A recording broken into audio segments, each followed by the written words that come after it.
Predicting something in today's day and age is quite hard, especially because times are fast changing and technology is moving at warp speed. So for this year, my 3 predictions would be about world impact and how technology is evolving to a place where we're more dependent of manufacturers. So let's talk about system on a chip, democracy and security, as they will be key this year. And now about this. System on a chip, or SoC, isn't a new thing. On the previous Now About This, I talked about the innovation per watt revolution where Apple is ruling and Intel is lagging behind. But last year we saw a move into the SoC type of architecture. Right now it's not only Apple doing it, Google has the Tensor chip, and this year we'll have something similar from Samsung. Also, the ARM v9 architecture will be adopted by other manufacturers, and I think we'll see more devices built with SoC topology. From a performance and power perspective, this will be the way moving forward for devices. But that brings the repairability capability down and more lock-in for consumers. Then security will be, again this year, on top of everyone's mind. Ransomware, hacks and leaks are now the major issues around security, mostly aligned with the reward outcome. But this year I think that it won't be enough for hackers and some governments that use hacks to disrupt things. Destruction and deletion will be this year's theme for security threats. So backups and restore infrastructure will be put up to test, not only to make sure business continuity is working, but also to increase investment in solutions that can restore normality to companies in a fast and cheap way.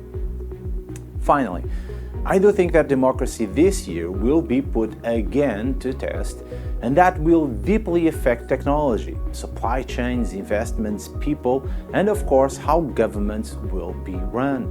Last year we saw the attack to the US Capitol and the aftermath of it. The US are still dealing with it now, and the wrong turn of events there could have been more disastrous than it were.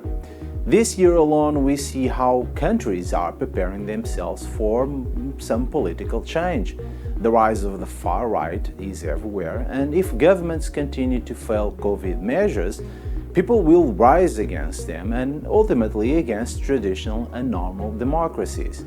This will have a deep impact on technology, as it will be used again to turn people against democracy, creating division, but also impacting on how we consume technology, as there will be more shortages of components and ultimately options. This is leveraged even more with the financial disruption happening with speculative products like crypto, NFTs, and Meta. Bottom line, my predictions this year aren't based on COVID per se, and maybe it should be, but I still think that people, companies, and governments will be more focused on the pandemic aftermath, and that will affect everyone everywhere. Of course, system on a chip is a good thing, unless there's a shortage of components. Having a secure environment is a good investment, unless the hackers only play to destroy and not just leak or taking advantage of it economically. And we can continue to have nice things if governments, politicians, and people participate and have traditional democratic values to uphold. Division, wars, and lies, allied to corruption, are never a good thing. And you, what do you think this year will be about? Let me know what you think on the comments below. See you on the next episode.